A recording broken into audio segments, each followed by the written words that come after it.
Assalamualaikum warahmatullahi wabarakatuh. Perkenalkan, nama saya adalah Tahta Alvina dengan nomor NIM 402222000051 dari Prodi Manajemen akan mempresentasikan Passion CV Folding.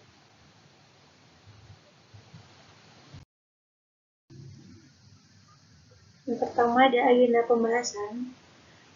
Poin 1 ada strategi perencanaan dan produksi. Poin kedua ada strategi pemasaran konvensional. Poin ketiga ada strategi pemasaran digital. Poin 4 penerapan sistem informasi manajemen. Dan poin kelima, yang terakhir, identifikasi risiko bisnis.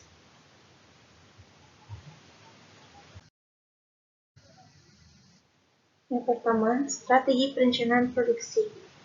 Rencana sistem operasi produksi. Yang pertama ada analisis permintaan pasar untuk produk fashion CV Folding. Yang kedua ada perencanaan kebutuhan bahan baku dan sumber daya produksi. Yang ketiga ada identifikasi proses produksi yang efisien. Poin keempat ada pengembangan rencana produksi jangka pendek dan jangka panjang. Kemudian ada penjadwalan sistem operasi atau produksi. Yang pertama ada penentuan urutan produksi berdasarkan jenis produk dan permintaan pasar. Poin kedua ada penjadwalan kegiatan produksi harian, mingguan, dan bulanan. Poin ketiga koordinasi dengan departemen terkait untuk mengoptimalkan jadwal produksi. Poin keempat fleksibilitas penjadwalan untuk mengakomodasi perubahan permintaan atau keadaan yang tak terduga.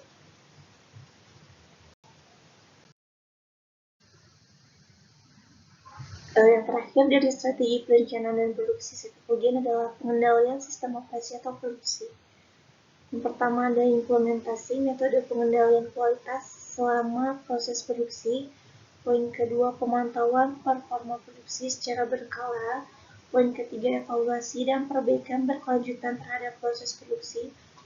Dan terakhir koordinasi dengan tim produksi untuk memastikan kepatuhan terhadap standar dan target yang telah ditetapkan.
Yang keempat ada rancangan penerapan sistem informasi manajemen di CV Folding. Poin pertama ada tujuan penerapan sistem informasi manajemen atau SIM diantaranya yaitu 1. Meningkatkan efisiensi operasional dan produktivitas CV Folding. Yang kedua, memperbaiki pengambilan keputusan berdasarkan data yang akurat dan real time. Yang ketiga adalah meningkatkan koordinasi dan kolaborasi antara departemen. Kemudian poin kedua adalah komponen utama sistem informasi manajemen. Pertama ada basis data terpusat, yaitu menyimpan dan mengolah data yang penting. Poin kedua ada aplikasi manajemen persediaan, yaitu mengolah dan memantau persediaan produk. Poin ketiga adalah sistem pelacakan pesanan, yaitu melacak status pesanan dari mulai pemesanan hingga pengiriman. Dan poin terakhir ada modul pelaporan dan analisis, yaitu melaporkan laporan keuangan dan laporan penjualan. Poin ketiga adalah langkah-langkah implementasi sistem informasi manajemen. Poin pertama ada identifikasi kebutuhan perusahaan dan pemilihan vendor SIM yang sesuai. Yang kedua adalah migrasi data yang ada ke dalam sistem SIM baru dengan memastikan integritas data. Yang ketiga ada uji coba dan evaluasi sistem sebelum implementasi penuh. Poin keempat, kemudian manfaat penerapan sistem informasi manajemen. Yang pertama ada peningkatan efisiensi operasional melalui otomatisasi proses bisnis. Yang kedua ada peningkatan akurasi dan kecepatan dalam pelaporan dan analisis. Yang ketiga penyediaan informasi real time untuk pengambilan keputusan yang lebih baik. Yang terakhir adalah peningkatan koordinasi dan kolaborasi antara departemen. Dengan penerapan sistem informasi manajemen yang terdiri dari basis data terpusat, aplikasi manajemen persediaan, sistem pelacakan pesanan, dan modul pelaporan dan analisis yang terpilih.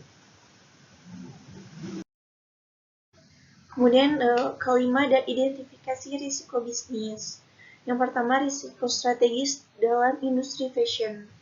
Poin 1 ada perubahan tren dan gaya fashion yang dapat mengurangi daya tarik produk Sevefogen. Kedua ada persaingan yang intens dalam industri fashion yang dapat mengancam pangsa pasar. Yang ketiga ada risiko terkait merek dan reputasi seperti kontroversi atau kegagalan pemasaran yang merugikan citra perusahaan. Kemudian yang poin kedua ada risiko operasional dan kepatuhan. Di antara adalah 1. Gangguan pasokan bahan baku yang dapat menghambat produksi dan pengiriman produk. Yang kedua ada masalah kualitas produk yang dapat mengakibatkan pengambilan atau kehilangan kepercayaan pelanggan. Yang ketiga ada pelanggaran regulasi atau kepatuhan hukum yang dapat menyebabkan sanksi atau kerugian reputasi. Poin terakhir ada risiko keuangan dalam pengelolaan keuangan.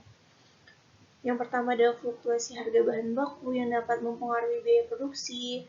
Yang kedua ada perubahan mata uang yang dapat mempengaruhi biaya impor dan ekspor. Dan yang poin terakhir, manajemen kas yang tidak efektif yang dapat mengakibatkan masalah likuiditas atau kesulitan memenuhi kewajiban keuangan.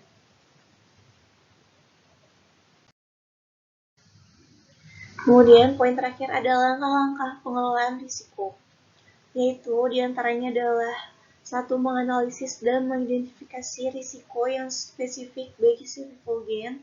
Yang kedua ada mengembangkan rencana mitigasi risiko untuk mengurangi kemungkinan terjadinya risiko tersebut, menetapkan indikator kinerja kunci atau KPI untuk memantau dan mengukur dampak risiko.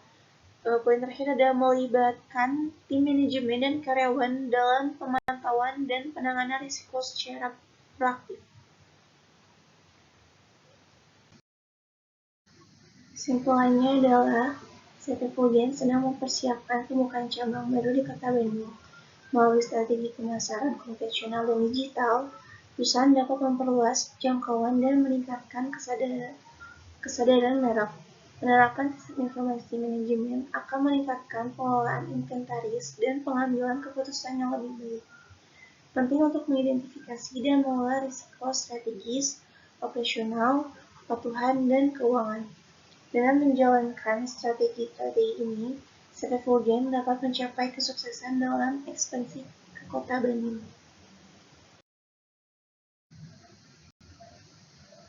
Oke, mungkin sekian presentasi dari saya. Kurang lebihnya mohon maaf. Wabillahi taufiq wal hidayah. Wassalamualaikum warahmatullahi wabarakatuh.